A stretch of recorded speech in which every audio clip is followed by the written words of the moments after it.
राधिका, तुम सारा दिन खेल कूद में ही लगी रहोगी या पढ़ाई भी करोगी? दीदी, आपने ही तो कहा था कि पढ़ाई के साथ खेल कूद भी जरूरी है। हाँ, लेकिन दिन रात खेलना भी तो ठीक नहीं है। रात को तो मैं सो जाती हूँ, कहाँ खेलती हूँ। अच्छा ठीक है, थोड़ी देर खेलकर पढ़ लेना। देखो, इन वाक्यों में शब्दों के साथ कुछ रंगीन चिन्ह लगे हैं। ये रंगीन चिन्ह विराम चिन्ह हैं। रुकने और भावों को प्रकट करने वाले ऐसे ही चिन्हों को विराम चिन्ह कहा जाता है। भावों की सही अभिव्यक्ति के लिए भाषा के लिखित रूप में रुकने अथवा विराम देने के लिए जिन संकेत चिन्हों का प्रयोग किया जाता है, उन्हें विराम चिन्ह कहते हैं।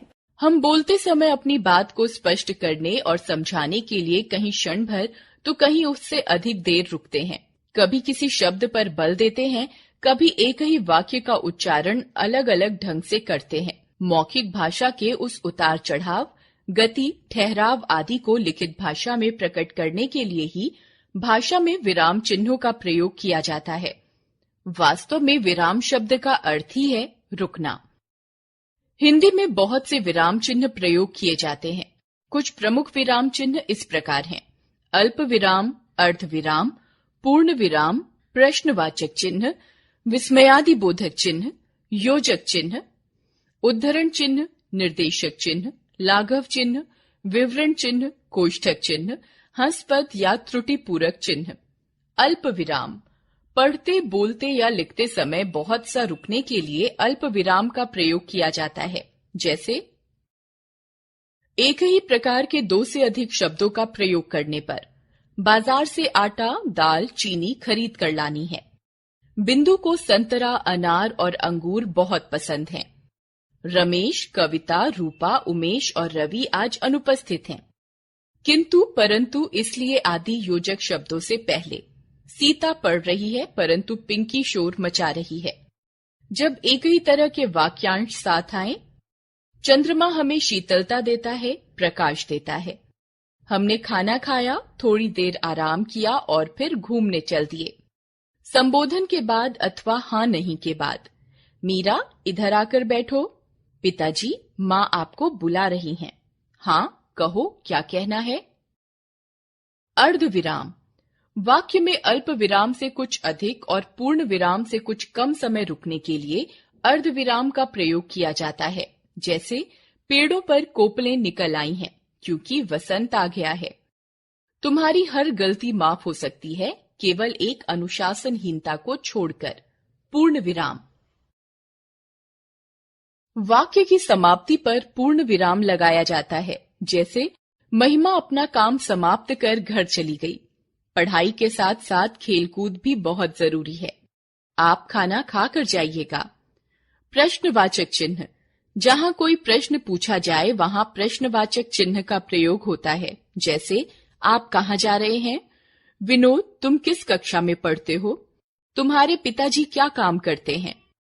विस्मयादिबोधक चिन्ह, भय, शोक, हर्ष, आश्चर्य, घृणा आदि भावों को प्रकट करने वाले शब्दों या वाक्यों के बाद विस्मयादिबोधक चिन्ह लगाया जाता है। जैसे वाह, कितना सुंदर चित्र बना है।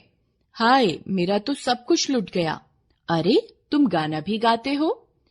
योजक चिन्ह, योजक चिन्ह का प्रयोग सामासिक पदों, पुनरुक्त या युग्म शब्दों के बीच में किया जाता है। जैसे माता पिता, इधर उधर, सुबह सुबह, हरा भरा। तुलनावाचक शब्दों के साथ भी योजक चिन्ह लगता है। जैसे छोटी सी, मिश्री सी मीठी, रुई जैसा सफेद। उद्धरण चिन्ह या उद्धरण चिन्ह 2 प्रकार के होते हैं: इकहरा उद्धरण चिन्ह तथा दोहरा उद्धरण चिन्ह।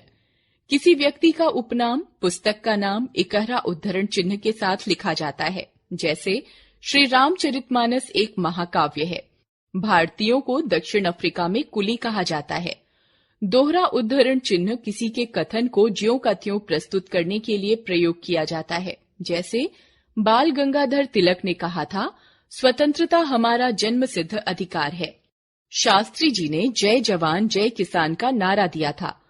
सुभाष चंद्र बोस ने कहा था, तुम मुझे खून दो, मैं तुम्हें आजादी दूंगा। निर्देशक चिन्ह, किसी के कथन से पहले इस चिन्ह का प्रयोग होता है। जैसे पिताजी, मोहन, मैं कानपुर जा रहा हूं। उदाहरण या नमूना देने के लिए जैसे शब्द के बाद। संज्ञा के स्थान पर प्रयुक्त होने वाले शब्द सर्वनाम कहलाते हैं, जैसे मैं, तुम, यह, वह, उन आदि। किसी शब्द या वाक्यांश की व्याख्या करने के लिए आजकल हर व्यक्ति चाहता है यश, धन, सुख और संपत्ति। लाघव चिन्ह। शब्दों या वाक्यों को संक्षिप्त रूप में लिखने के लिए लाघव चिन्ह का प्रयोग किया जाता है, जैसे डॉक्टर, डॉ, प्रोफेसर, प्रो, कृपया पन्ना उलटिए, कृ-प-उ, उत्तर प्रदेश पुलिस, उ-प्र-पु, ईस्वी, ई, संवत, स, ईसा पूर्व, ई-पू, master of arts, MA, bachelor of arts, BA. विवरण चिन्ह। किसी बात का विवरण देने के लिए इस विवरण चिन्ह का प्रयोग किया जाता है, जैसे क्रिया विशेषण के निम्नलिखित 4 भेद हैं। आचार्य हजारी प्रसाद द्विवेदी का यह कथन उल्लेखनीय है। विशेष। आज की नवीन लेखन शैली में विवरण चिन्ह के स्थान पर निर्देशक चिन्ह का प्रयोग किया जाने लगा है। कोष्ठक चिन्ह। हिंदी में क्रमसूचक अंकों, अक्षरों, अर्थ स्पष्टीकरण, किसी शब्द की विशेष व्याख्या या अर्थ को प्रकट करने के लिए कोष्ठक चिन्हों का प्रयोग किया जाता है। ये कोष्ठक 3 प्रकार के होते हैं। तीनों प्रकार के कोष्ठकों का एक साथ प्रयोग गणित में खूब किया जाता है। भाषा में छोटे कोष्ठक का प्रयोग ही अधिक किया जाता है, जैसे प्रधानमंत्री, राष्ट्रपति, सेनाध्यक्ष, नेताजी सुभाष चंद्र बोस ने आजाद हिंद फौज का गठन किया। हंसपद या त्रुटिपूरक चिन्ह। लिखते समय जब कोई बात छूट जाती है तो उस छूटी हुई बात को लिखने के लिए हंसपद या त्रुटिपूरक चिन्ह का प्रयोग किया जाता है। इस चिन्ह का प्रयोग उस स्थान पर करते हैं जहां पर कोई बात लिखने से छूट जाती है, जैसे प्रतिवर्ष 5 सितंबर को शिक्षक दिवस मनाया जाता है। पाप से घृणा करो, पापी से नहीं। याद रखें, विराम का अर्थ है रुकना। लिखित भाषा में विराम या ठहराव को प्रकट करने के लिए जिन चिन्हों का प्रयोग किया जाता है उन्हें विराम चिन्ह कहते हैं।